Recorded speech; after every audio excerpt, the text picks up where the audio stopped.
911 operator, what is a call that got you the chills? Little after 2 a.m., I got a call of a car gone off a 100-foot embankment into the river.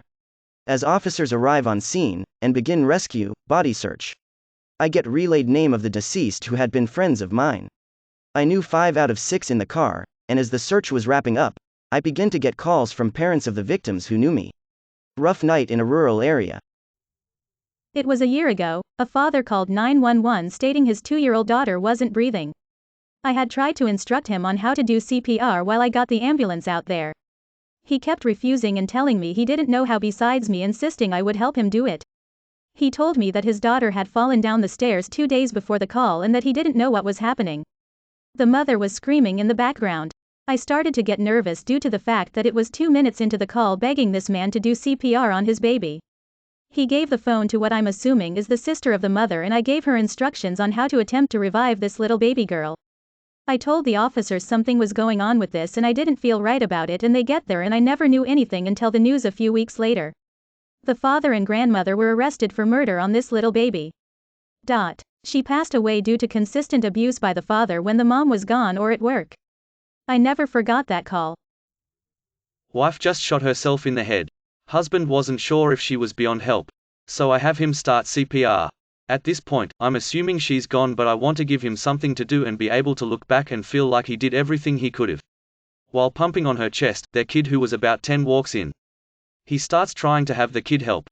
So I tell the kid to grab a towel and apply pressure to the wound. I'm telling a child to hold pressure on his mum's self-inflicted gunshot to her head while coaching the father through CPR. The kid was super focused.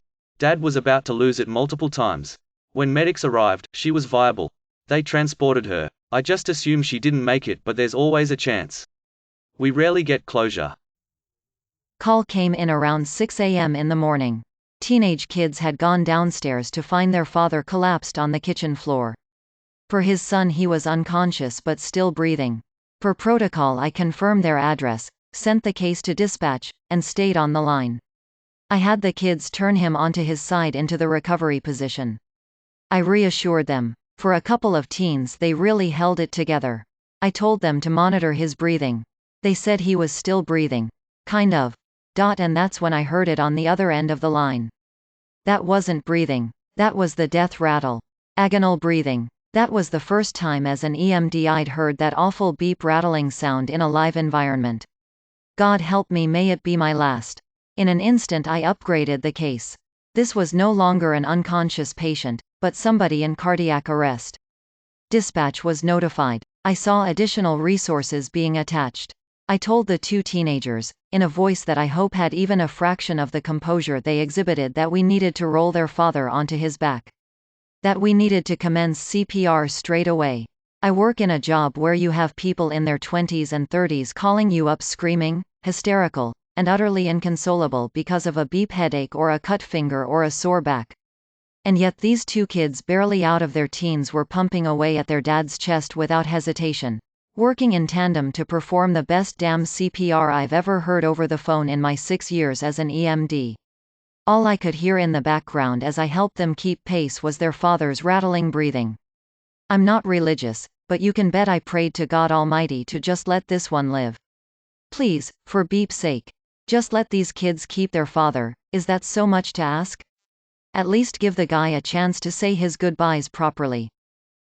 It was only when the sirens in the background drowned out all other sounds, and the crews confirmed they were at scene, that I quickly told those kids how proud I was of them and disconnected. I made it a point of mine to never follow up jobs like this. But curiosity eventually got the best of me. I found out a few days later that the guy had passed away. I wish I had never followed up. Not really the chills, but this stuck with me because it'd just be such a weird story this guy has for life. Guy called in the morning after going onto his balcony with his morning coffee, and he's greeted by a severed arm. Just the arm, nothing else. Turns out someone had jumped from a much higher floor than his, smacked his arm on the railing on the way down, and the impact took it clean off. The remains of the body had already been cleaned up on the ground by the time this guy called, and he had just slept through it all. One of my first calls out of training was from 2 teens who had left for vacation with their dad, and when they returned home they found their mom's dead, bloated and rotting corpse in the garage. She'd committed suicide. I don't remember much of the call because another operator took over when I sort of froze up. I only worked as a 911 operator for about half a year lol. Dad accidentally ran his kid over with the car. I saw a YouTube video once of a lady whose car had got stuck in water. I think she was delivering newspapers or something and got caught in a flash flood. The water was creeping up to her neck and the 911 operator was telling her to shut up, stop crying, and that it was all this lady's own fault. Poor lady drowned and died while still on the call. Guy who had just shot his friend with a crossbow because his friend said he could dodge a magic missile in D&D. The guy was laughing about it up until the point when the cops came and arrested him. My aunt was a 911 dispatcher for a couple months and she told me about these 2 calls she had. This little boy around 6 or 7 was bawling on the phone because his big brother had shot himself in the head and his face and brains were everywhere. The other one is that this little girl, I think was 3, had called because her stepdad was beating the beep out of the mom, and my aunt said that you could hear the mom screaming in the background, and so after a while the dad came in and beat the beep out of the girl for calling the police, and so my aunt had to hear this 3-year-old little girl getting the beep beat out of her while her mom was trying to stop the stepdad. Not me, and not a call technically. My uncle was a cop for a small town. He worked the overnight and got a call out to a car in the ditch, body ejected. He showed up and in work mode bypassed everything except the person, who was unrecognizable, and began CPR. Other officers began to show up. They ran the plates on the car and found out the victim was my other uncle, the cop's brother.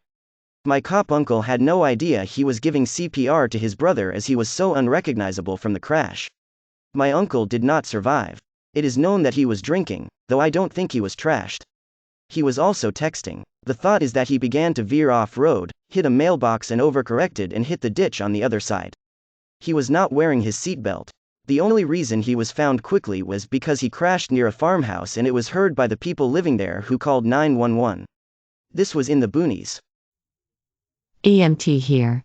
When you're in this profession long enough, these people that are experiencing the worst moments of their life just become a job to you.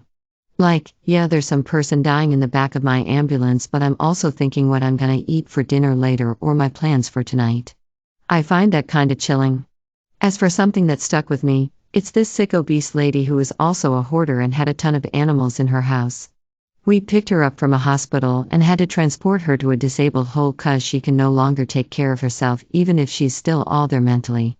When we got to her room, it was no bigger than a cheap motel and she began crying. It was this kind of cry where she had the realization that she no longer has control of her life and that she'll rot away in this small room until she dies. You never really think about the emotions that people go through in situations like that, and my heart broke for her. Anyone interested in this thread might like Ermaker's channel on YouTube. He posts narrated recordings of 911 calls, with updates about how the situation turned out. Not me, but a friend who is an operator once told me of a call from a man who had just killed his mom by axing her in the head. Gave me chills when I heard that story. 8-year-old hanged himself. Yo, this beep needs to be tagged NSFW. Damn, after reading some of these I'm going to need to call the suicide hotline. May your day be filled with joy and happiness. And please remember to subscribe to Upvote for the best quality content every day.